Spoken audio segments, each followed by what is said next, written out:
এক নম্বর হলো হজ। আব্বা মারা গেছে, হজ করতে পারেনি, আপনি কাউকে টাকা দিয়ে বদল হজ করালেন। তেমনি হজ যেমন হয় তারই কিয়াসের ওপরে বদল উমরাও করা যায়। তাহলে দুইটা আমল হলো।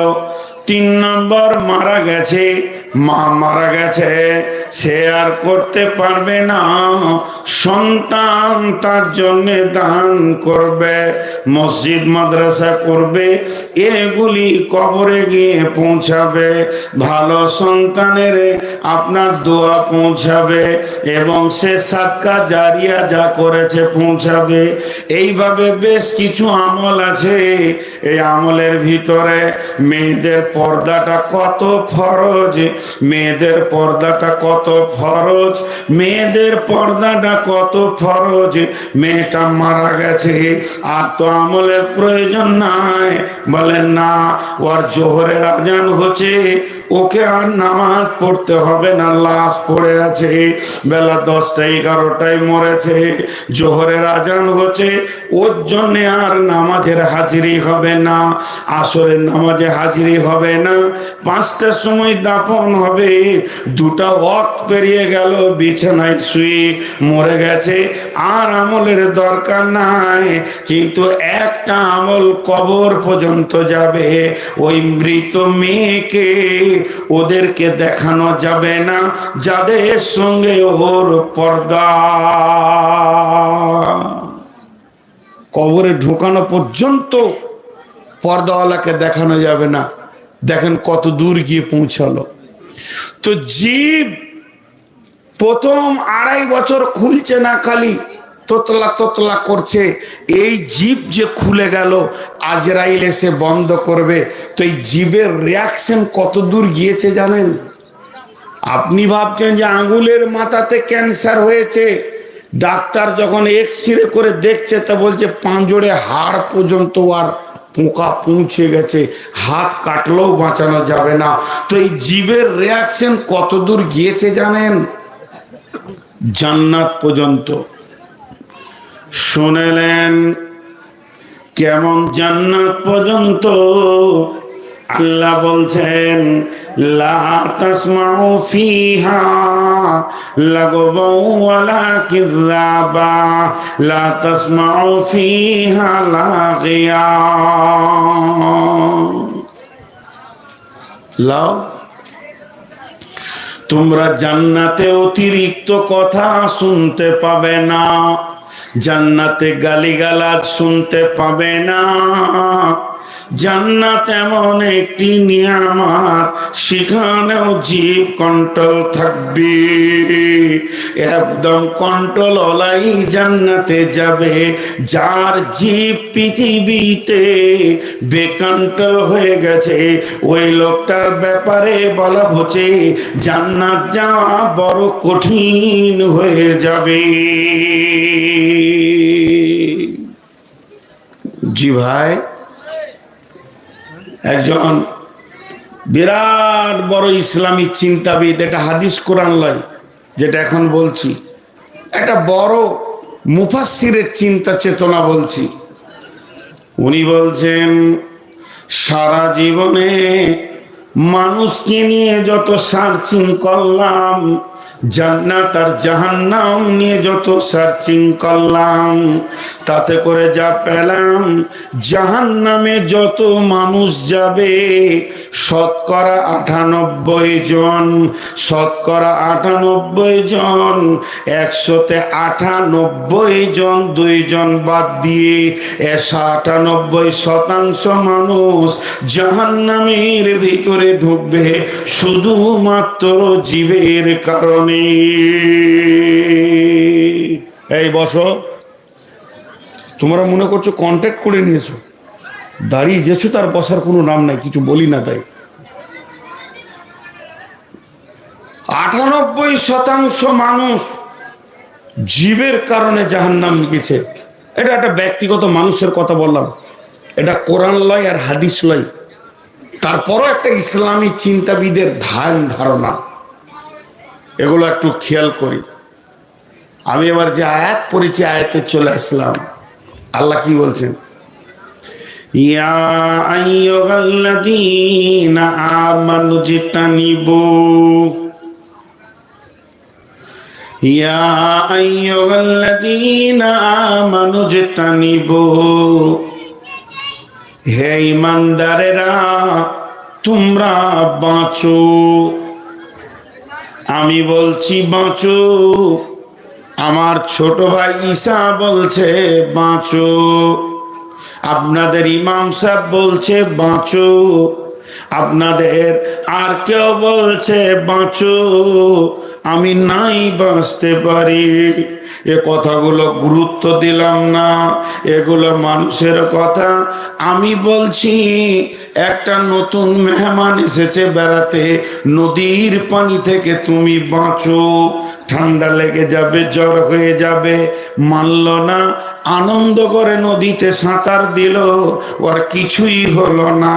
এটা মানুষের ধ্যান ধারণা, হতেও পারে না হতে পারে, কিন্তু বন্ধুরে বাঁচো কে বলছেন? ব্যক্তিটা দেখেন, স্বয়ং রব বলছেন বাঁচো। এখানে নেগেটিভ পজিটিভ দোদল্য কোনো চিন্তা আনা যাবে না। আল্লাহ বলেছেন বাঁচো মানে বাঁচতেই হবে। নিশ্চয় ওই জায়গাতে বড় ক্ষতি লুকানো রয়েছে, যে ক্ষতিটা আপনাকে আমাকে ধ্বংস করে দেবে, দিতে পারে, এ কথা আল্লাহর জন্য বলা যাবে না। তো আমার রব বলছেন ইজিতানিবু, হে ঈমানদারেরা তোমরা বাঁচো, কাসীরাম মিনাজ জান্নি, অনেক ধারণা থেকে।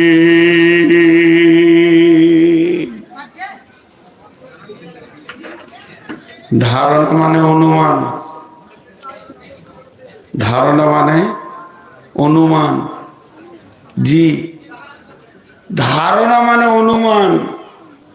বহু ধারণা আছে খারাপ। ইজিতানিবু কাসীরাম মিনাজ জান্নি, ইন্না বা'দা জান্নি ইসমুন। এতক্ষণে জানটা ঠান্ডা হলো, এতক্ষণে আসল খোরাকটা পেলাম। ইন্না বা'দা জান্নি ইসমুন, নিশ্চয়ই কিছু ধারণা আছে কাবিরা গুনাহ। দেখেন, আপনি রাত্রি 12টায়, ভালো করে ধ্যান দেন, আপনি রাত্রি 12টায় মসজিদ আসছেন তাহাজ্জুদ পড়ার জন্যে, আর একটা যুবককে দেখলেন তার পেছনে একটা যুবতীকে নিয়ে মোটর সাইকেলে বেরিয়ে চলে গেল। আপনি কম দেখছেন, হালকা করে দেখলেন, ঢুক করে চলে গেল খুব স্পিডে। তা আপনি ভাবলেন কি দুনিয়া হলো রে বাপ, এত রাত্রিতে যুবক যুবতী কেনে যায়? ঘটনা খারাপ, এলাকা খারাপ। আপনি একজন তাহাজ্জুদ পড়নেওয়ালা, আপনি একজন নামাজি, আপনি একজন বড় ভদ্র মানুষ এলাকার, সেই 12টা 1টা রাত 2টো থেকে নামাজ আর তেলাওয়াত করে করে চোখের পানি ফেললেন। ফজরের আজান হলো, জামাতে নামাজ পড়ে সালাম ফিরে ইমাম সাহেবকে ফুট করে বলে দিলেন, মৌলভী সাহেব আজকে গভীর রাত্রিতে দৃশ্য দেখলাম, মনটা বড় খারাপ লাগছে। একটা ইয়ং ছেলে মাস্তান পেছনে একটা যুবতীকে নিয়ে চলে গেল। তুমি ধারণা করলে ওরা দুজনা বড় নোংরা লুচ্চার বেশ্যা গেল, কিন্তু আসলে ঘটনাটা কি? গভীর রাত্রিতে একটা মেয়ের অ্যাপেন্ডিসাইডের ব্যথা উঠেছে। মেয়েটা এইচএস পড়ে, এখনো বিয়ে হয়নি। তার ভাই তাড়াতাড়ি তাকে হসপিটালে তাড়াতাড়ি নিয়ে গেল। ব্যথা সহ্য হচ্ছে না। কেন তুমি ধারণা করলে? আমার আল্লাহ বলছেন এই ধারণা করাটা কে তোমাকে বলেছে? ধারণাটা তুমি করবি বা কেন? আমি তো ধারণা করতে বলিনি, পৃথিবীটা পরিচালনা করছি আমি। কাকে আজাব অভিশাপ দেব, কাকে জান্নাত দেব, কাকে জাহান্নাম দেব, ব্যাপারটা আমার। তোমাকে তো বলিনি মসজিদ যেতে যেতে একটি কাজ দেখে ওটাকে ধারণা করে ইমাম সাহেবের সঙ্গে বসে যাও গীবত করতে। অতএব শুনে নাও, ধারণা একটা এমন নোংরা জিনিস, সে হচ্ছে একটা বিরাট গুনহার গোডাউনের চাবিকাঠি। যে লোকটা ধারণা করতে শুরু করে তার দ্বারা পৃথিবীর সমস্ত পাপগুলো আসান হয়ে যায়। তো আমার আল্লাহ বলছেন, প্রথমেই তুমি ধারণা বন্ধ করে দাও। কিংবা তুমি রাত 12টায় উঠে মনে করলে যে ভাই বোনে চলে গেল, তাহলে হয়তো কোনো জরুরি কাজ আছে, কিন্তু না, ভাই বোন ছিল না, একটা মেয়ে তার প্রেমিককে ডেকে ওই রাত্রিতেই কেটে পড়লো। তবে কেন তুমি ভালো ধারণা করেছ, এটাও তো তোমার চলবে না, কারণ তুমি কি জানো ওরা দুজনকে। অতএব আমার আল্লাহ বলছেন, ধারণা থেকেই তুমি নিজেকে বাঁচাও, তুমি অনুমান থেকে নিজেকে বাঁচাও। ইন্না বারাদাত জান্নি ইসমন, এমনও কিছু ধারণা রয়েছে যেগুলো হলো কাবিরা গুনাহ।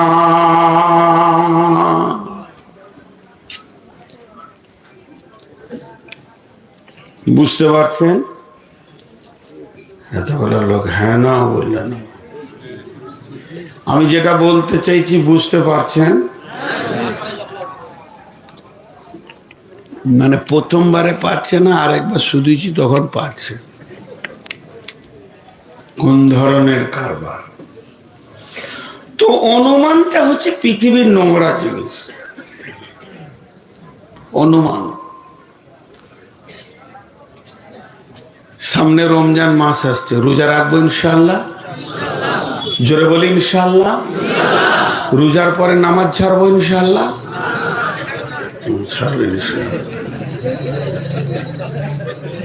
রোজার পরে নামাজ ছাড়বে।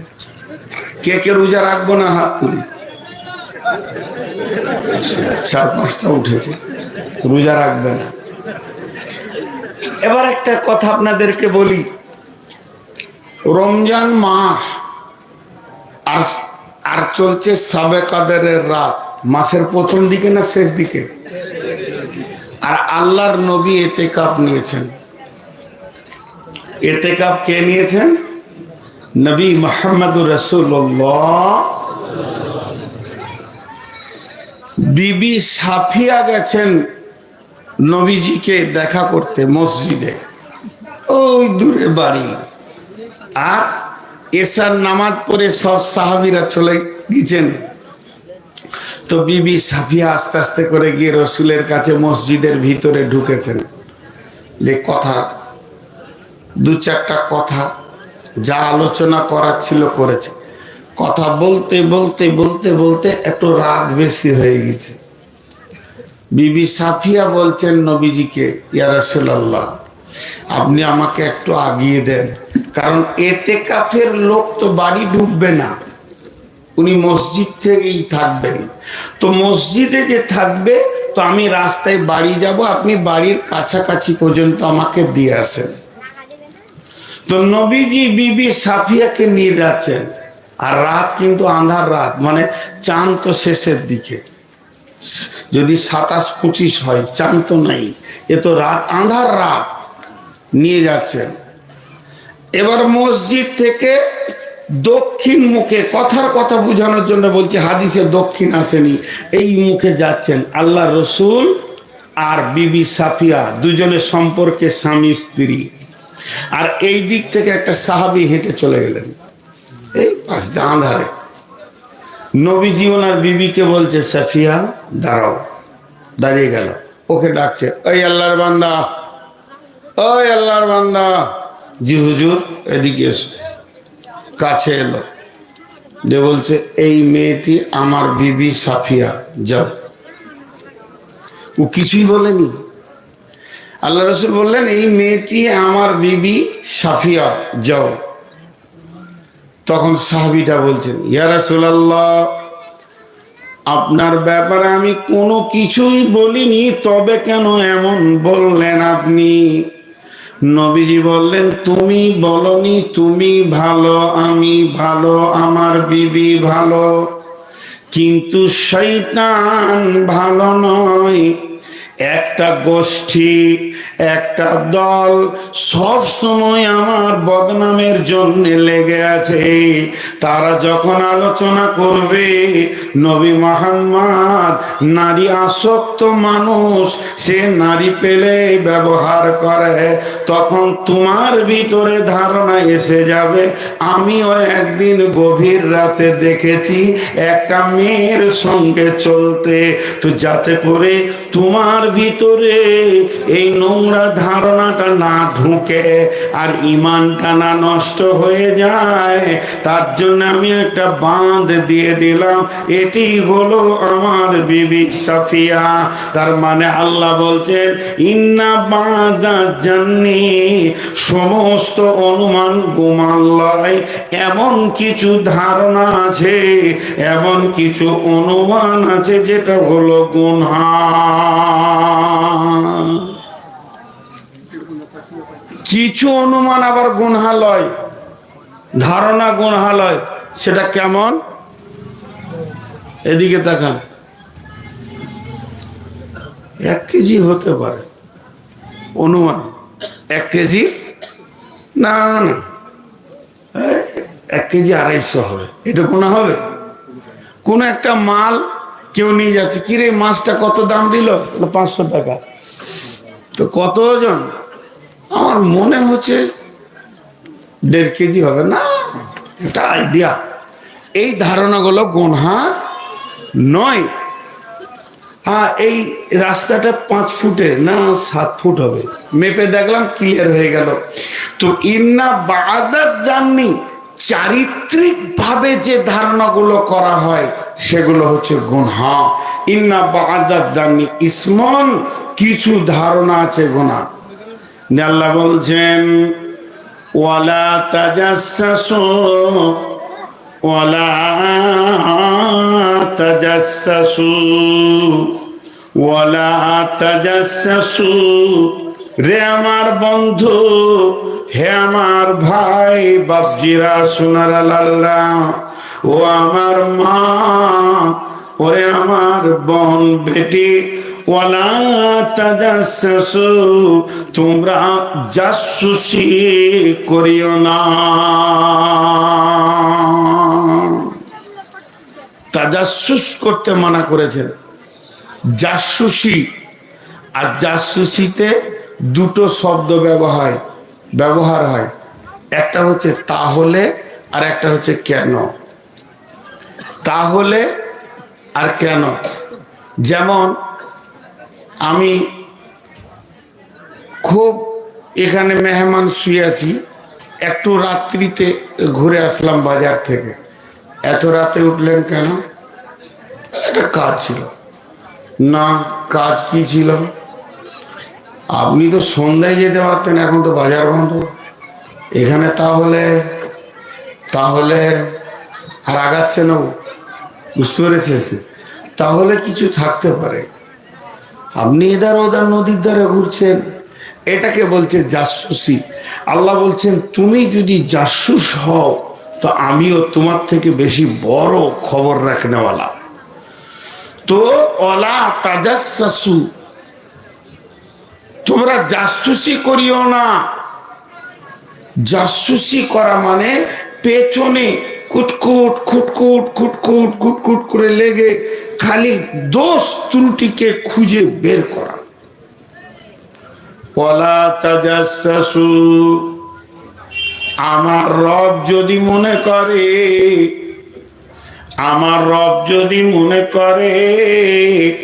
তিলে তিলে হিসাব লিব, একটাও কেউ জান্নাত যেতে পারবে না। আল্লাহ তাবারক ওয়া তাআলা বলেছেন, ইন্না ইলাইনা ইয়াবাহুম সুম্মা ইন্না আলাইনা হিসাবাহুম। আমার কাছে ফিরে আসতেই হবে, হিসাব দিতেই হবে। আল্লাহর কাছে আমরা দোয়া করে, আল্লাহুম্মা হাসিবনি হিসাবান ইয়াসীরা, হে আল্লাহ তুমি আমার হিসাবটাকে আসানের সঙ্গে লাও। কবি নজরুল আর আসান করে দিয়েছে, তোমার কাছে হিসাব চাই না মাওলা, তোমার দয়া চায়। হিসাব দিতে যাব না, তোমার মেহেরবানি চাইব। আমার নবীজি বলেছেন, হিসাব দিয়ে আল্লাহর সঙ্গে খাতা কলম মিলিয়ে জান্নাত যাবে এমন একটা মানুষ বিশ্বের বুকে জন্ম নেয়নি। হযরত আদম থেকে শেষ পর্যন্ত আল্লাহ যাকে মাফ করবেন, দয়া করবেন, ওই লোকটি জান্নাতে যাবে। আল্লাহর দয়া ছাড়া কেউ জান্নাতে যাবে না। আল্লাহর নবীকে সাহাবীরা প্রশ্ন করলেন, ইয়া রাসূলুল্লাহ আপনিও? নবীজি বললেন, আমিও আল্লাহর দয়ার প্রত্যাশী। এবার হিসাব আসান কাকে বলে? আসান হিসাব বলে আমার আল্লাহ জাসুস হবেন না। আল্লাহ যদি সেই দিন একবার, বুখারীর হাদিস আছে বন্ধু, আল্লাহ যদি একবার আপনার আমল নামাতে আঙ্গুলটা দিয়ে বলে, বান্দা তুমি এই কাজটা করেছো কেন? আল্লাহ যদি কেন বলে দেয়, আল্লাহর কেনর প্রাচীর এত বড় হবে, ওটাকে টপকাবার পুরুষ কেউ জন্মায়নি। ওকে জেনে নিতে হবে আল্লাহ কেন বলেছে, মানে আমি জাহান্নাম যাব, বিধায় আল্লাহ যাকে মাফ করবেন, আল্লাহ কেন শব্দ বলবেন না। তাহলে আমাদের রব এত বড় মেহেরবান, তিনি আমার আপনার ব্যাপারে দয়াবান। তুমি মানুষ হয়ে মানুষের পেছনে লেগেছ কেন? এটা করলে কেন? ওটা করলে কেন? অতএব আল্লাহ বলছেন, ওলা তাজাসসুসি, খবরদার তোমরা তাজাসসুসি করিও না। ওলা ইয়াগতাব বাযুকুম আলা বাযিন, একে অপরে তোমরা গীবত করিও না।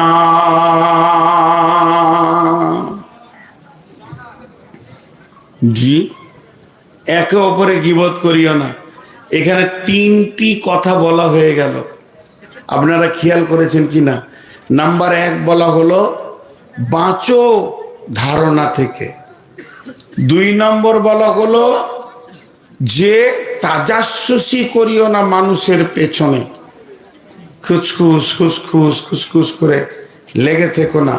3 নম্বর বলা হলো ওলা ইয়াগতাব বাযুকুম বাযান, তোমরা একে অপরে গীবত করিও না, পেছনে পরনিন্দা পরচর্চা করিও না। আর ওই কাজগুলো কে করে? জীব। ওই কাজগুলো কে করে? জীব করে। অতএব গীবত করিও না, গীবত করিও না, গীবত করিও না, গীবত করিও না। কিন্তু আমাদের গীবত করা খুব গোল করে বসে গেল। আল্লাহর নবী বলছেন, আল গীবাতু আসাদ্দু মিনাজ জিনা, আল গীবাতু আসাদ্দু মিনাজ জিনা, গীবত হলো জেনার থেকেও বড় কঠিন। গীবত কার থেকে কঠিন? জেনা ব্যভিচারের থেকে কঠিন। এই জেনা ব্যভিচারের থেকে গীবত হলো কঠিন। তাহলে কেন কঠিন? জেনা কাকে বলে, তার ডেফিনেশন কি? জেনার ডেফিনেশন হালকা করে বলবো, ডিপলি বলবো না। যে মেয়েটা আমার জন্য হারাম, যার সঙ্গে আমার বৈবাহিক সম্পর্ক নাই, যাকে আমি মহারানা দিইনি, মেয়েদের জন্য যে পুরুষটা হারাম, যাকে সে বৈবাহিক সম্পর্কে আবদ্ধ করেনি, এই রকম একটা পুরুষ, এই রকম একটা নারী, দুইজন কোন নির্জন জায়গাকে বেছে নেবে। নারীর শরীরে কাপড় থাকবে না, কত বড় বেহায়া বেপনামো। পুরুষের শরীরেও কাপড় থাকবে না, কত বড় বেহায়া বেপনামো। দুইজন দুইজনের অঙ্গকে দেখবে, তারপরে তারা স্বামী স্ত্রীর মতো অবৈধ সম্পর্কে লিপ্ত হয়ে যাবে। স্বামী স্ত্রী বৈধ সম্পর্কে, এরা অবৈধ সম্পর্কে লিপ্ত হবে। এত বড় নোংরা কাজ, আর কাজটা যখন সমাপ্তি হয়ে যাবে, দুইজনের জন্য গোসল ফরজ হয়ে যাবে, নচেত এরা পাক হবে না।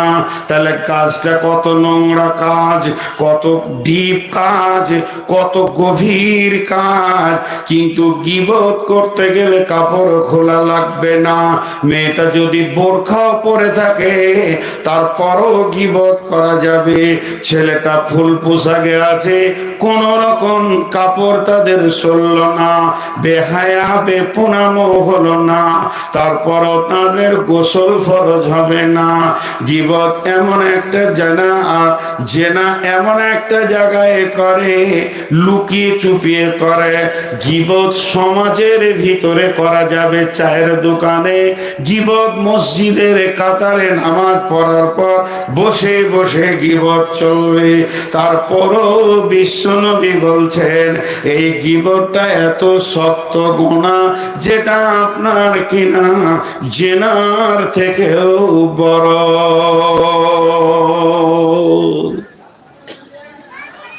আজীব ব্যাপার, এটা ভাবার আছে, একটা জিনিসটা ভাবার আছে যে এটা এত নোংরা বেহায়া পোনামো, আর এটা কোটা শরীরে কাপড় ঢেকে, তারপরও জি কেন বড়, কেনটা এবার বলছি।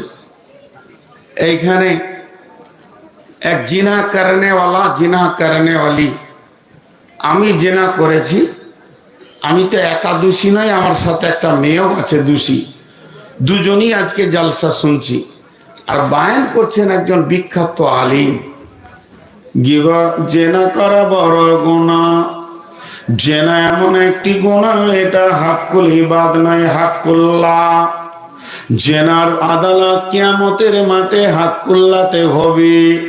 কঠিন কিয়ামতের দিনে জেনাকারীর কঠিন শাস্তি হবে। জালসাটা সারা রাত শুনলাম, শোনার পরে আমি গভীর রাত্রিতে মসজিদে একা এসে ঠান্ডাতে উজু করে কঠিন করে আল্লাহর পা দুটি ধরে সাজদায় পড়ে পড়ে কাঁদতে শুরু করলাম। মাবুদ গো, শয়তানের ফেরে পড়ে, শয়তানের ধোঁকায় পড়ে আমি জেনার মতো গুনাহ করেছি, তুমি মাফ করে দাও। তাহাজ্জুদের টাইমে কাঁদলাম, ইফতারিকে সামনে করে কাঁদলাম, আবার শবে কদরের রাত্রিতে কাঁদলাম। যে যে টাইমে গুনাহ মাফ হয়, দোয়া কবুল হয়, ওই টাইমগুলো বেছে বেছে কাঁদলাম। পৃথিবীর কেউ বলতে পারবে না যে ওর গুনাহ মাফ হবে না, অবশ্যই মাফ হয়ে যেতে পারে। কারণ আমার আল্লাহ এখনো তওবার দরজা খুলে রেখে দিয়েছেন।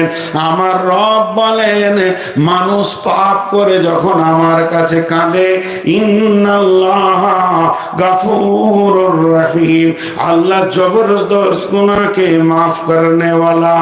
আল্লাহ তাবারাক ওয়া তাআলা বলেছেন, ইজহিবনাস সাইয়্যাত বিল হাসানা, এমন কিছু নেকি আছে যে গুনাহকে সরিয়ে দেয়। আমি এমন আমল করলাম, আমার রব আমাকে মাফ করলো। আমার সাথে যে মেয়েটা জিনাতে লিপ্ত হয়েছিল, ওই মেয়েটির চোখের পানিতে কাঁদতে লাগলো।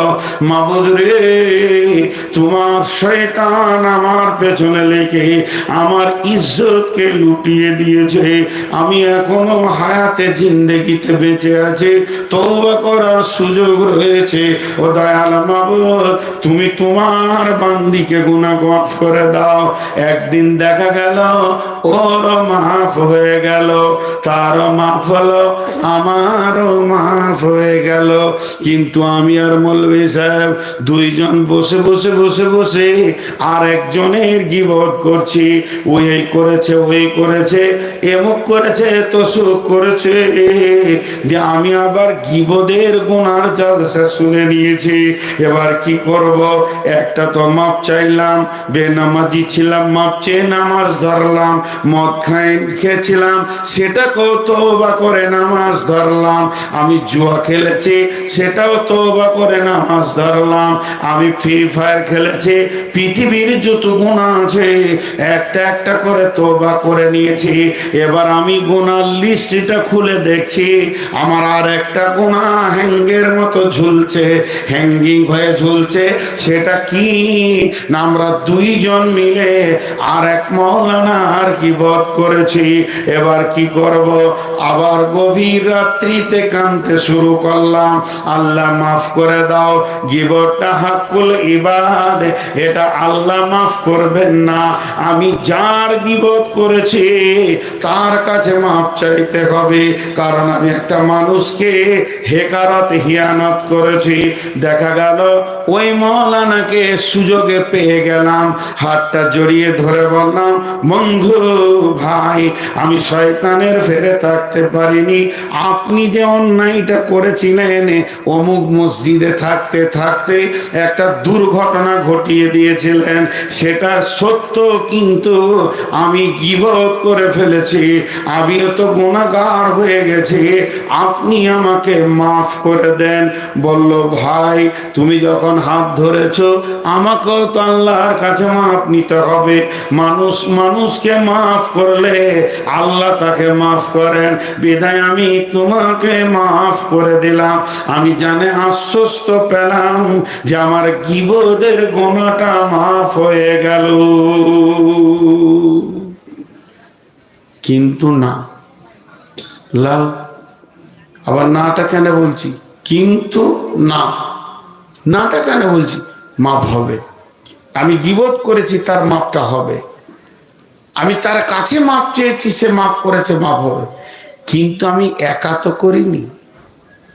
আমি বলেছি 5 জনকে, তারা বলেছে 25 জনকে, তারা বলেছে 100 জনকে। এই করতে করতে গোটা ধুলিয়ান, গোটা শামশেরগঞ্জ থানা, গোটা এলাকা প্রচার হলো।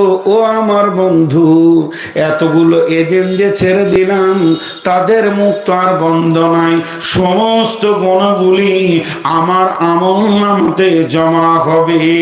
এর জন্য বিশ্বনবী বলেছেন যে জেনার থেকে বড় কঠিন হচ্ছে গীবাত, আল গীবাতু আশাদ্দু মিনাজ জিনা। এটা একটা কঠিন জিনিস, জি, এটা অনেক কঠিন জিনিস। অতএব জবান এমন একটা জিনিস যা কন্ট্রোল করা খুব ফরজ। জবান যদি বেকন্ট্রোল হয়, গোটা বডি বেকন্ট্রোল হবে। কোরআন বলেছে জবান কন্ট্রোল, বডি কন্ট্রোল। তাহলে জীব গোটা বডিকে পরিচালনা করছে। জবান বেকন্ট্রোল তো হাত পা সব বেকন্ট্রোল, আর জবান কন্ট্রোল তো সব কন্ট্রোল। এগুলোকে একটু খেয়ালের ভিতরে রাখতে হবে। কোথা বলেছেন? আল্লাহ কোরআনে বলেছেন। আয়াতটা পড়েছি, কিন্তু এটা একটু আগেই। এরপর আল্লাহ কি বলছেন? আইয়ুহিব্বু আইয়াকুলা লাহমান আখিহি, লাহমা আখিহি মাইতান ফাকারিহতুমুহু। হে পৃথিবীবাসী, তুমি কি এটা পছন্দ করো, তোমার মৃত ভাইয়ের মাংস খাওয়াকে? কত নীচ কথা বলছেন আল্লাহ। সবাই একটা মৃত ব্যক্তিকে ধারণায় নিয়ে আসি, আপনার বাড়ির পাশে যেটা মরেছে, এটা আমি বোঝানোর জন্য বলছি, তার চেহারাটা, তার বডিটা মাথায় নিয়ে আসেন, ছবিটা। এবার বলেন, ওই মৃত ব্যক্তির শরীরে যদি সামান্য মাংসকে কেটে নিয়ে ছোট ছোট কুচি কুচি করে একটা প্লেটে দিয়ে নুন দিয়ে যদি আপনাকে কাঁটা চামচ দেওয়া হয় যে খেয়ে নেন, খেতে পারবেন কি? বলেন না। আল্লাহ তাবারাক ওয়া তাআলা বলছেন ফাকারিহতুমুহু, এটাকে তোমরা অনরুচ মনে করবে, এটাকে তোমরা ঘৃণিত মনে করবে। অতএব গীবত হলো মরা ভাইয়ের মাংস খাওয়ার মতো। কি হলো, উঠছে কেন? আজীব ব্যাপার, এত তাড়াতাড়ি উঠছে। আসলে ওরা শিক্ষিত মানুষ। জালসা, এই খালি নামটা ভুলে গেছি, লক্ষ্মীপুর না লক্ষ্মীনগর, এখানে সব নগর, গাজীনগর, মহাদেবনগর, লক্ষ্মীনগর, হ্যাঁ। আর শিলিগুড়ি যাবেন তো সব গুড়ি, শিলিগুড়ি, ময়নাগুড়ি, ধূপগুড়ি, ভেষগুড়ি, জলপাইগুড়ি, হ্যাঁ। আর এখানে দিনাজপুর যাবেন তো সব কুড়ি, বাঁশকুড়ি, ধামানকুড়ি, সামানকুড়ি, ভরাংকুড়ি। আর 24 পরগনা যাবেন তো খালি, বকখালি, তুষখালি, সোনাখালি, চনাখালি, এখানে সব নগর। তো এই লক্ষ্মীনগর আজকে জালসা কমিটি জালসার আয়োজন করেছে ডিসেম্বর মাসের ক তারিখে? 26 তারিখ। কিন্তু 27 তারিখ ওরা বায়ান শুনবে না। ঠিক বুদ্ধিমান লোক আছে। 27 তারিখে বায়ান শুনবো না, ডেট ক্রস, চেয়ার ছেড়ে চলে গেল। আমি একটা গাধা বক্তা বলি বসে আছি, আমার মতো বিলিতি গাধা আর দুনিয়াতে নাই। জি হ্যাঁ। তো চলেন, আমি যে কথাটা আপনাদের সামনে বলছি, তো সব থেকে ঘৃণিত জিনিস হলো গীবত। একটা উদাহরণ দিব আপনাদেরকে, উদাহরণটা মন দিয়ে শুনবেন, খুব মন দিয়ে। ধুলিয়ান হাট, ওই গরুর হাট। তো আপনার গ্রামের একটা ছেলে, ও একটা ভ্যানে বা টোটোতে, টোটো বলে একটা ভাইরাস পৃথিবীতে এসেছে, দেখেছেন আপনারা? আল্লাহু আকবার। করোনার থেকে ডবল ভাইরাস। রাস্তায় কাউকে চলতে দিবে না, হুঁশ জ্ঞান ওদের নাই। সোজা নিয়ে যে গাড়ির সামনে লাগিয়ে দিবে, গাড়ি ব্যাক করবে, সোজা করবে, কে আসছে দেখবে না। মারুতি, ট্রাক, বাস সবাই ওদেরকে ভয় খায়। আর আল্লাহ তাবারাক ওয়া তাআলা টোটো কেনার তৌফিক অখি দেয় যার বিবেকটাকে মেরে দেয়। রাস্তার মাঝে ছাড়া যাবে না, এক সাইডে যেতে হবে। আচ্ছা, আজীব লাগে, গোটা পৃথিবীর টোটোওয়ালা একই মিজাজে, বাংলাদেশেও তাই, ডান দিকে বাঁ দিকে লাগিয়ে দিচ্ছে। তো খুব ধ্যানের সঙ্গে শুনবেন, একটা লোক টোটোতে হোক ভ্যানে হোক 1 প্যাকেট আলু নিয়ে যাচ্ছেন বিক্রি করার জন্য। এই উদাহরণটা না শুনলে গীবতের মজাটা পাবেন না। তো ও যে আলু নিয়ে চললো হাটে বিক্রি করবে, তো বস্তাতে একটা ফুটো হয়ে গেছে, টক টক আছে 50 কেজি। এবার ও হাট যেতে যেতে ওটা 20 কেজিতে দাঁড়াবে আর কি, পড়তি আছে। আর পেছনে একজন 5 কেজি সরিষা নিয়ে চললো, সেও হাটে বিক্রি করবে, কিন্তু ওটা চুচু করে পড়ছে সরিষা। জানে না যে আমার লিক হয়েছে, বরং আলুওয়ালাকে দেখে খিল খিল করে হাসছে। সাথে বন্ধুটি বলছে গেল সব। হঠাৎ আলুওয়ালাকে কেউ বলেছে তোর ফুটো রে। ও তাড়াতাড়ি করে একটা ডালি নিয়ে কোরাতে শুরু করলো। আলু কটা কোরানো সম্ভব কি সম্ভব না, কিন্তু সর্ষে গীবত করনালাদের হালাত ওই।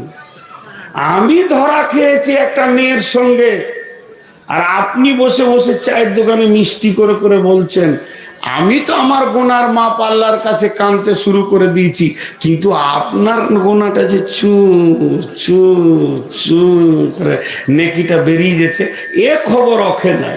যেদিন কিয়ামত হবে সেদিন আর এর করাবার ক্ষমতা হবে না। বিশ্বনবী বলছেন এমন লোক আছে, বিশ্বনবী বলছেন এমন লোক আছে কঠিন কিয়ামতের দিনে পাহাড় পাহাড় নেকি নিয়ে উঠবে আর পাহাড় পাহাড় গুনাহ নিয়ে উঠবে। তখন ওই লোক বলবে আল্লাহ জীবনে এত গুনাহ করিনি, জেনা তো আমি করিনি, চুরি আমি করিনি, মাতাল আমি ছিলাম না। তখন আল্লাহ বলবে তুমি গীবত করেছো, আমার অটোমেটিক ট্রান্সফার চলেছে, তোমার নেকি তার কাছে গেছে, তার গুনাহ তোমাকে দেওয়া হয়েছে। এই গুনাহ করনেওয়ালা বলবে মাগো জীবনে এত নেকি করিনি, পাহাড় পাহাড় নেকি দেখছি। আল্লাহ বলবেন গোলাম যে তোমার গীবত করেছে তার নেকি তোমার কাছে এসেছে এবং তোমার গুনাহ তাকে ট্রান্সফার দিয়েছে। অতএব গীবত করনেওয়ালার 16 আনাই লস, গীবত করনেওয়ালার 16 আনাই লস, কোনো লাভ নাই।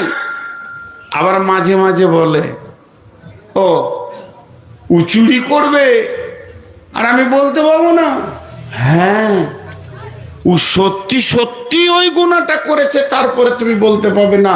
গুনাহ করার পর যদি কেউ পেছনে কথা বলে ওইটার নাম গীবত, ওইটার নাম গীবত, ওইটার নাম গীবত, ওইটার নাম গীবত। কিন্তু গুনাহ করে নাই আর যদি বলে ওইটার নাম গীবত নাই, ওইটার নাম তোহমাত, অপবাদ।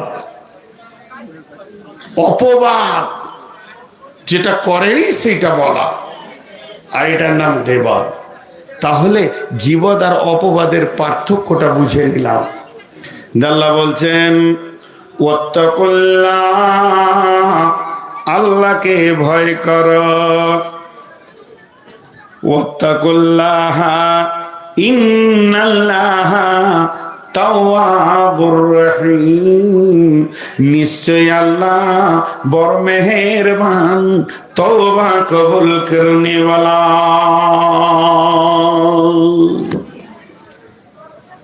বলেন তো, একটা কথা আপনাদেরকে বলেছি, জীব হচ্ছে গোটা শরীরের সেক্রেটারি। চলেন এক একটা পার্টস বলেন। পা 2টো গুনাহ করে, 3টে গুনাহ করে, হার্ডলি 5টা গুনাহ করে। চোখ 1টা 2টা 5টা গুনাহ করে, তার বেশি করে না। তারপরে কান 2টা 5টা 1টা গুনাহ করে, সিরিয়ালের বেশি পাওয়া যাবে না। সরঙ্গা 2টি গুনাহ করে, 3টি গুনাহ করে, তার বেশি গুনাহ করতে পারে না। এইভাবে চোখ, কান, হাত, পা, মিজাজ, যত রকম বডিতে পার্টস আছে, কেউ 2টা করে, কেউ 3টা করে, কেউ 5টা করে, এর বেশি কেউ করে না। কিন্তু জীব এমন একটি মাল, একাই 163টা গুনাহ করে, সেক্রেটারি হবে না, তাকে সেক্রেটারি হবে। তাই আমার আল্লাহ বলছেন ইয়া আইয়ুহাল্লাযীনা আমানু ইত্তাকুল্লাহ, হে ঈমানদারেরা আল্লাহকে ভয় করো এবং ওয়াকুলু কাওলান সাদীদা, কথা সত্য নরম মিষ্টি কথা বলো। প্রথমে বলেছে আল্লাহকে ভয় করো। একমাত্র জীবকে বন্ধ করার পৃথিবীতে কোনো ওষুধ আসেনি। বেটা ছেলেদের পেশির ক্ষমতা বেশি আছে না, মারবে এরকম করে বলছে হ্যাঁ, হাই তুলতে বলছে হ্যাঁ, দিন রাত বউ মারে, ওর পেশির ক্ষমতা থাকবে না, মেরে মেরে হাত শক্ত করে নেবে। কত পাগলা দুনিয়াতে আছে। তো বেটা ছেলেদের পেশির ক্ষমতা বেশি, কিন্তু মেয়েদের চোপার ক্ষমতা বেশি। মার খাবে তারপরেও কথা বলবে ক্যাট ক্যাট ক্যাট ক্যাট করে। ও শরীরকে মেরে ঝাঁঝরা করে দিলে চোপা বন্ধ করা যাবে না। যাবে? হ্যাঁ, বদরুদ্দুজা নাদবি অবলা সরলা বলে। অবলা কথা বলার মেশিন। আমি যখন থেকে বক্তব্য রাখছি এইখানে 3টে মেয়ে তখন থেকে বক্তব্য শুরু করেছে। এই যে কোন যন্ত্র আল্লাহ জানে। হ্যাঁ, কথা বলার মেশিন পৃথিবীতে এসেছে। তো এদের জবান চলতি থাকে। তো জবান একটা কঠিন জিনিস। জিভকে বন্ধ করার কোনো ওষুধ আছে? দেখবেন চোখ বন্ধ করার ইঞ্জেকশন আছে। তো জিভও বন্ধ হয়ে যাবে যদি সেই ইঞ্জেকশন মারা হয়। তো পৃথিবীতে কোনো ওষুধ আসেনি জিভ কথা বলে। তার দিয়েও যদি বেঁধে একটা প্রেক লাগিয়ে দেন, কালকে থাম্বিল তৈরি করবো, ওরা তার দিয়ে বেঁধে প্রেক লাগাবে। এগুলো যদি করো, একটা ইউটিউবারকে লাগাতে দেবো না। প্লেন আমার ছবি থাকবে, কোনো থাম্বিল থাকবে না। যতগুলো ইউটিউবার আছে বলে দিয়েছি, ওই জিভ কথা বলে, পা কথা বলে, যদি এইগুলো থাম্বিল করো তো তাকে একদম ক্যামেরা লাগাইতে দিব না। তো জিভকে বন্ধ করার পৃথিবীর কোনো ক্ষমতা নেই। হ্যালো, সেক্রেটারি আমাকে আপনাদের জালসা কমিটি থেকে ফোন করছে। হ্যালো মৌলানা সাহেব, কত দূরে? আমি দিনাজপুর থেকে আসছি। বলেছি যে আমি আগের দিনে কোথায় আছি, কিষানগঞ্জে আছি। তোরা জানে এইদিকে আসবে। মৌলানা কত দূরে? কালিয়াচক পেরোতে পারলেন? বলছে হ্যাঁ, কালিয়াচক পেরে গেছি, ফারাক্কা ব্রিজে উঠছি। তখন আমি গাজলে। কত বড় বেঈমান বলো তো। এরকম চলছে কি চলছে না? আরে হ্যাঁ না বলেন মোবাইলে। কিন্তু ওই অবস্থায় আমার জীব যে একটা বড় গুনহা করছে, এটা এখানকার কমিটি কেউ দেখতে পেছে না। ওই অবস্থায় যদি স্মরণ হয় যে আমি কোথায় আছি না আছি, মেন রেডারে যে বসে আছে সে দেখছে, তাহলে আর ও বলতে পারবে মিথ্যা কথা? বলতে পারবে না। এই জন্যে জীবকে আটকানোর একটাই রাস্তা, সেটা হচ্ছে আল্লাহর ভয়। আল্লাহর ভয় থাকলে ও জীব সত্য কথা বলবে। ভাই আমি এইমাত্র গাজল ঢুকলাম, এত দূরে, সেই সকাল থেকে বেরিয়ে, ভাই এক বন্ধুর বাড়িতে আটকে গিয়েছিলাম, লেট হয়ে গেল, আসছি ইনশাল্লাহ। বলেছিলাম দুপুরে ভাতটা খাবো, তার হলো না, রুজি নাই, ইনশাল্লাহ সন্ধ্যায় পৌঁছাবো। জি। আর জালসা কমিটি বলবে যে সাড়ে নটায় দিয়ে দিব, যে 12টায় দিবে। এও জিভবে কন্ট্রোল, এও জিভবে কন্ট্রোল। হ্যাঁ, আমাদের ইমাম সাহেব হাসছে, ভাই ও ভাবছে তো ওই রকমই তো করেছি। তো এই ভেজাল চলছে সারা দুনিয়াতে। আমি আমভাবে বলছি, এইভাবে চলছে। দেখেন, তা আল্লাহ তাবারক ওয়া তাআলা কি বলছেন, যে আল্লাহকে ভয় করো তারপরে কথা শুরু করো। আল্লাহকে ভয় করো তারপরে কথা শুরু করো। এরপরে আবার কি বলছেন, বিসমিল্লাহির রহমানির রহিম, ওয়াইদা কুনতুম ফাদিলু ওয়ালাউ কানা যা কুরবা। আমার গোলাম রে, যখন তুমি কথা বলবে আদাল দিয়ে বলো। ফাদিলু, আদালত মানে ইনসাফের সঙ্গে কথা বলো, অন্যায় কথা বলবে না। কার দোষ নয়, বিচারের ময়দানে জবানকে কন্ট্রোল করবে। ওয়াইদা কুনতুম ফাদিলু, তুমি জবানকে কন্ট্রোল করো। আমার রব বলছে তোমার জবান আছে 32টা সেনার মধ্যখানে, তোমার জবান আছে আমার 2খানা সিআইডির নিচে, আমার সিবিআই আছে তোমার জবানের কাছে, আমার সুপ্রিম কোর্ট রয়েছে তোমার জবানের কাছাকাছি। জবানকে এমন জায়গায় রেখেছি, খবরদার আমার সিআইডিরা লক্ষ্য করছে, 2টি কাস্টম রয়েছে তার কাছে, এতটুকু বেইনসাফি কথা বলবে, তোমার আদালতকে রেকর্ডিং করে আমাকে দিয়ে দেবে। অতএব ইয়া আইয়ুহাল্লাযীনা আমানু ইত্তাকুল্লাহ, হে ঈমানদারেরা আল্লাহকে ভয় করো, তারপরে কথা শুরু করো। ওয়াকুলু কাওলান সাদীদা, সত্য নরম মিষ্টি কথা বলো। এতে কি হবে? কি হবে? ইসলিহ লাকুম আমালাকুম, ইসলিহ লাকুম আমালাকুম, তোমার গোটা বডির সমস্ত আমলগুলো সহি হয়ে যাবে। ওটা আমাকে দিয়ে আসবে বাড়িতে, এখন রাখো। ইসলিহ লাকুম আমালাকুম, তোমার গোটা বডির আমলগুলো সহি হয়ে যাবে। জিভ কন্ট্রোল তো সব কন্ট্রোল। আমি একটা উদাহরণ কি দিই জানো? দেখবেন, জন্ডিস বলে একটা রোগ আছে, আগে খুব দেখা যেত, এখন দেখা যায় না।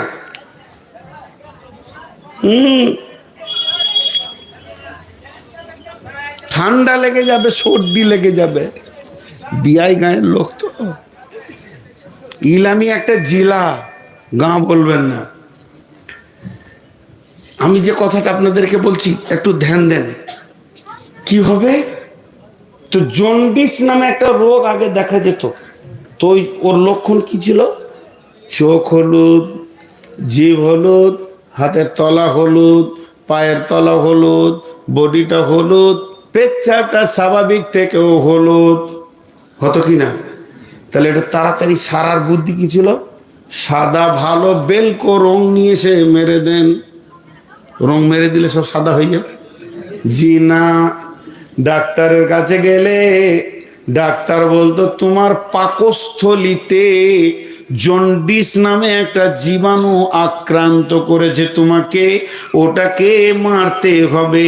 ওকে মারতে গেলে সময় লাগবে 1 মাস 1.5 মাস। ইঞ্জেকশন দিত, ওষুধ দিত, পাকস্থলিতে আস্তে আস্তে পোকাগুলি মরে যেত। পাকস্থলী স্বাভাবিক, হাত পা চোখ কান স্বাভাবিক।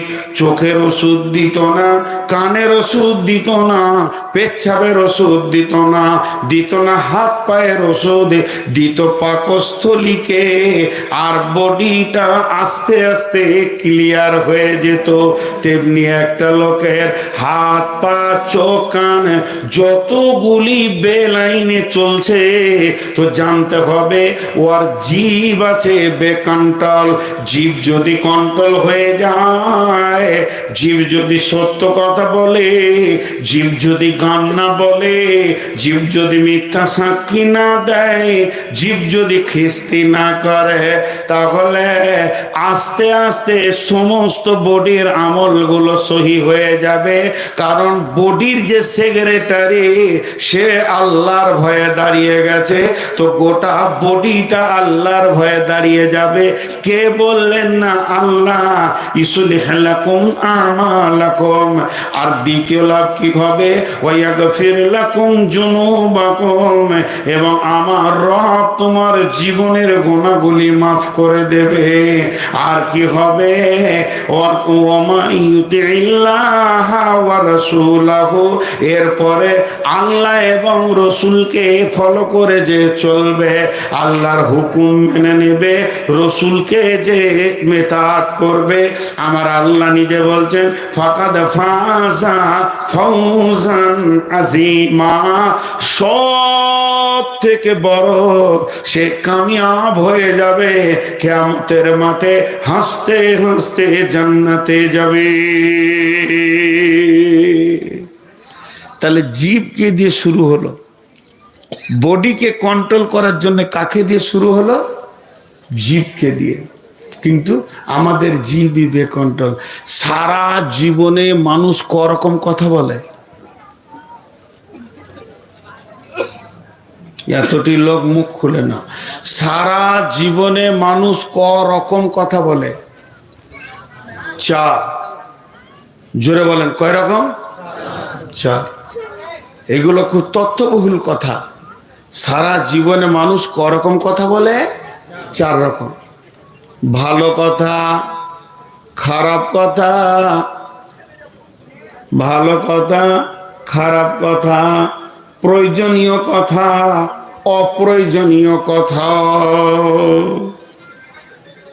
ভালো কথা বলে, ভাই নামাজ পড়ো, এই যে আমি এখন বলছি এগুলো ভালো কথা। আপনিও হয়তো আমাকে বলবেন, জি মৌলানা সাহেব কেমন আছেন, ভালো কথা। আর প্রয়োজনীয় কথা কি? আসেন, খেয়ে নেন। বাপ ছেলেকে বলছে বাবা মার্কেটে যাও, মালগুলো নিয়ে এসো, আমি একটু ঘুরে আসি। এই যে আপোষে আলোচনা, মাদ্রাসার শিক্ষক বলছে আরেক শিক্ষককে, ভাই আপনি এগুলো কিনে নিয়ে আসেন, আমি একটু ছেলেগুলোকে দেখে নিই।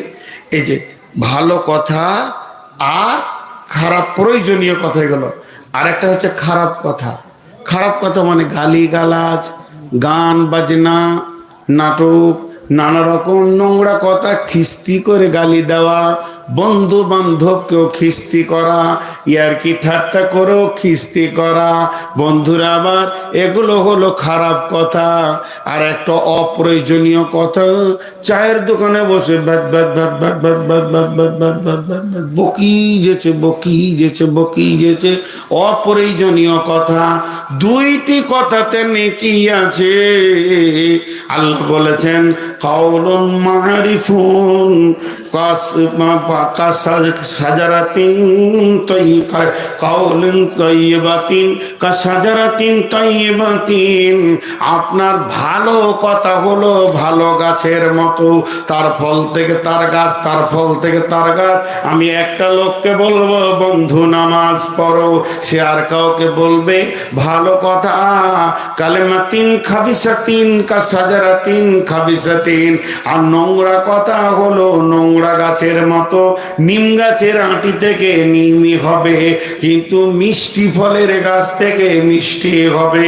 তো আল্লাহ তাবারাক ওয়া তাআলা বলছেন যে দুইটি কথার মধ্যে নেকি রয়েছে।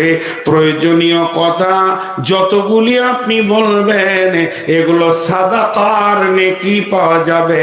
কাউলুন মারিফুন কা সাদাকাতুন। আল্লাহর নবী বলেছেন সুন্দর ভালো কথা হচ্ছে সাদাকা। কেউ 500 টাকা সাদকা করলো, কেউ 1000 টাকা সাদকা করলো, কেউ 200 টাকা সাদকা করলো।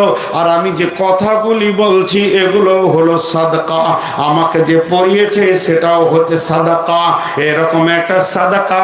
আপনি রাস্তায় চলতে চলতে কাউকে বললেন বন্ধু জুয়াটা ছেড়ে দাও, এটাও একটা সাদাকা। কাউলুন মারিফুন কা সাদাকাতুন, এটা হলো সাদাকা। অতএব ভালো কথা সাদাকা। প্রয়োজনীয় কথা, বিবির সঙ্গে মিষ্টি মিষ্টি করে গল্প করছেন, আনন্দের গল্প করছেন, প্রেমের গল্প করছেন, ছেলের সঙ্গে গল্প করছেন, ছেলেকে নিয়ে আনন্দ দিচ্ছেন, বাপ বেটা একটু ছেলেটাকে নিয়ে আনন্দ করছেন, নাতনিকে আনন্দ করছেন। এই কথাগুলির ভিতরে নেকি আছে, এগুলো ফালতু যাবে না। আমার রব কত বড় মেহেরবান, এগুলির মধ্যে নেকি রেখেছেন।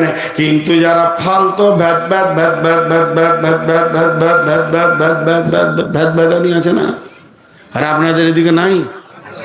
ও চায়ের দোকানে বসেছে তো ওখানটা ময়লাই করে দেয়, যেখানটা বসে খালি ভ্যাট ভ্যাটানি। কিরে বিটু তরি ঘাটা দেখছি, এক কাপ চা বল, এই করে করে সারাদিন চা খাই লোকের পয়সায়, আর ওই করে করে করে করে ভেদভেদি করে।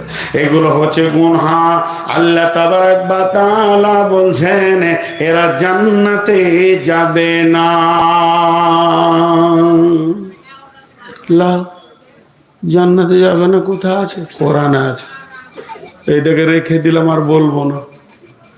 শেষকালে মনে থাকলে বলবো, না হলে বলবো না। ভেদানিরা জান্নাতে যাবে না, কোরআনের আয়াত আছে, দুটি আয়াত আছে।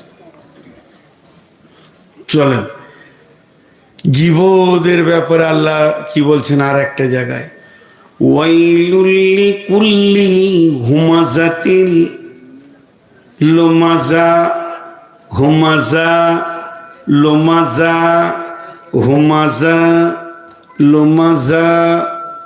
গুরুত্বপূর্ণ কথাই জন্য 3 বার বললাম।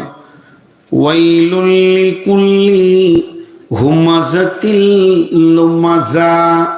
হুমাজা আলাদা জিনিস, লুমাজা আলাদা জিনিস। আমার আল্লাহ বলছেন আমি একটা জাহান্নাম তৈরি করছি। 7টা জাহান্নামের ভিতরে ওই জাহান্নামটার নাম হলো ওয়াইল। ওই জাহান্নামে কে যাবে? যে হুমাজা করেছে আর লুমাজা করেছে। একটা হলো পেছনে কথা বলে কষ্ট দেওয়া, আর একটা সামনে সামনে অপমান করা। হুমাজা মানে পেছনে কথা বলা, আর লুমাজা মানে সামনে কথা বলা। কেমন? পেছনে কথা বলা মানে মূলবি ভালো নয়, লুটে নিলে দুনিয়াটাকে। ভালো হচ্ছে টাকা আমার হচ্ছে গুনাহ করা লিছে, এই যে পেছনে বলা এটা হলো হুমাজা।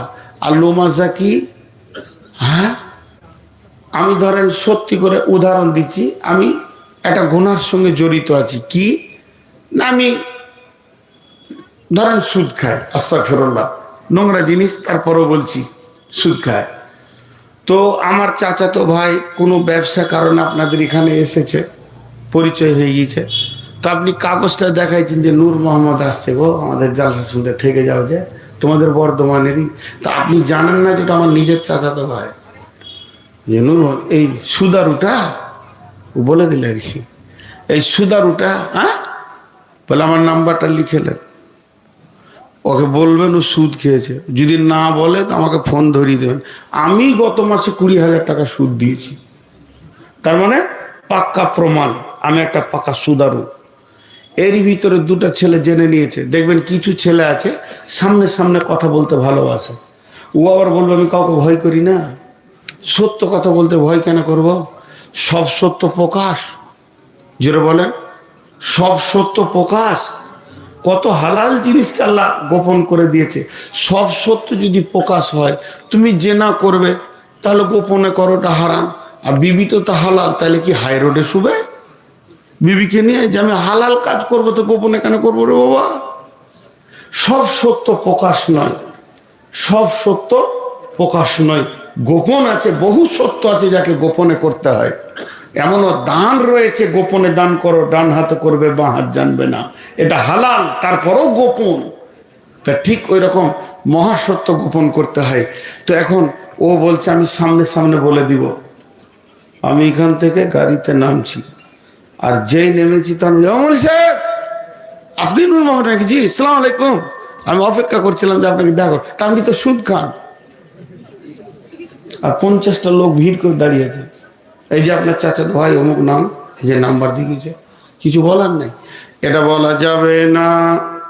আল্লাহ তাবারাক ওয়া তাআলা বলছে ও সুদখোর হলো, তুই লোকের সামনে বলতে পাবি না, আবার পেছনেও বলতে পাবি না।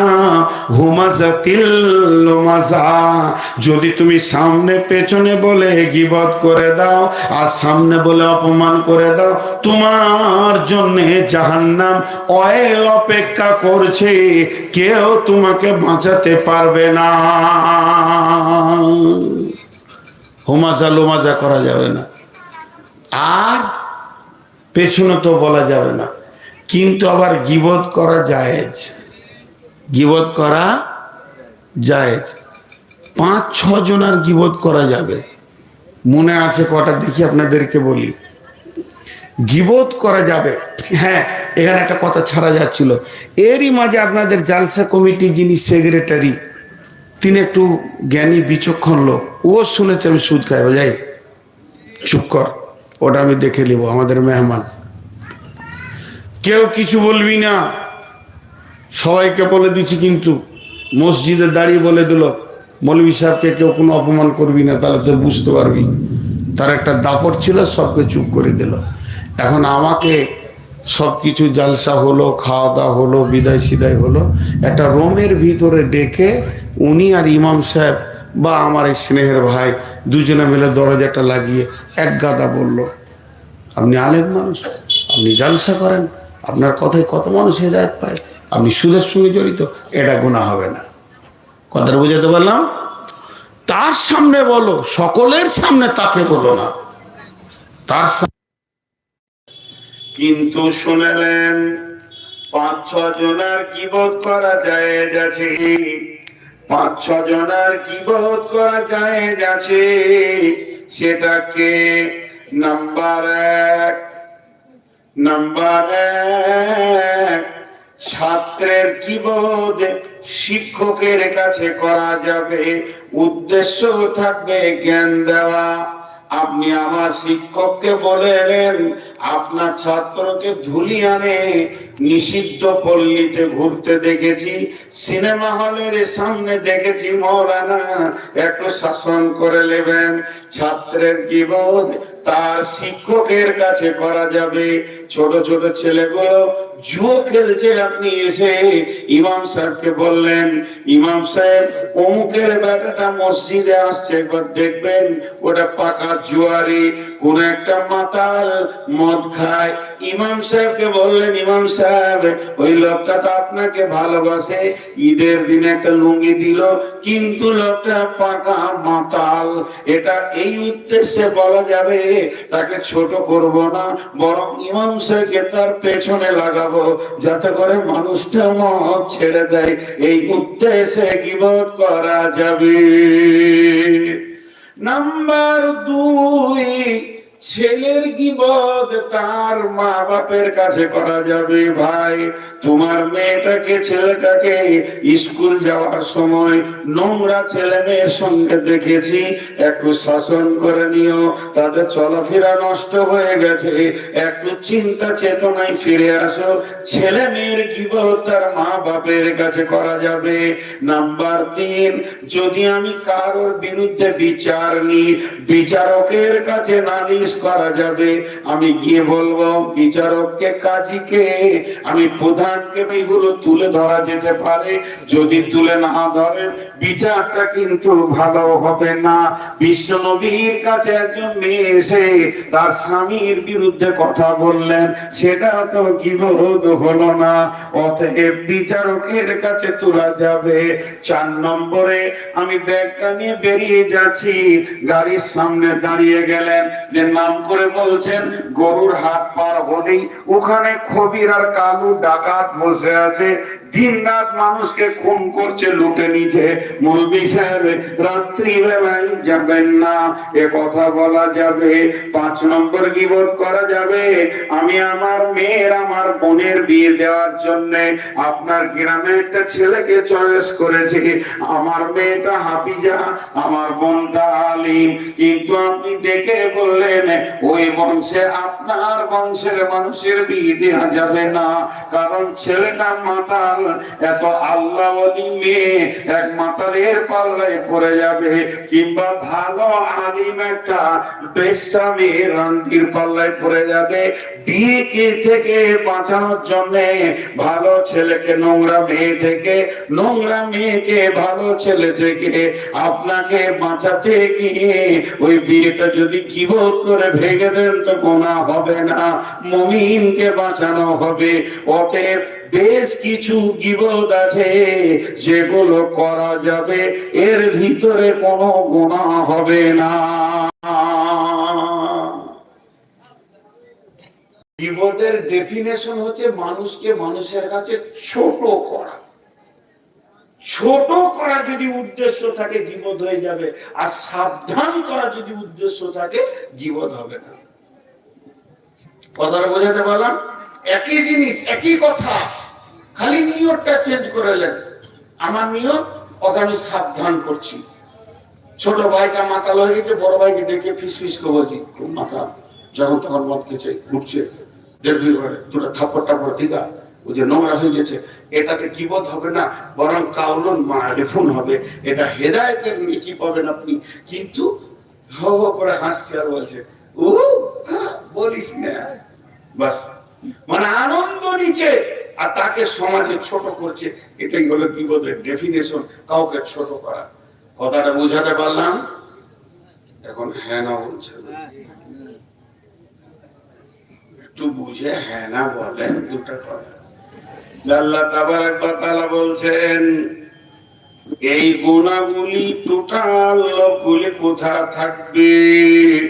কাল্লা লায়ুমবাদান্না ফিল হুতামা, কাল্লা লায়ুমবাদান্না ফিল হুতামা ওয়ামা আদরাকা মাল হুতামা নারুল্লাহিল মুকাদা আল্লাতী তাত্তালিউ আলাল আফইদা ইন্নাহা আলাইহিম মুসাদা ফি আমাদিন মুমাদ্দাদা।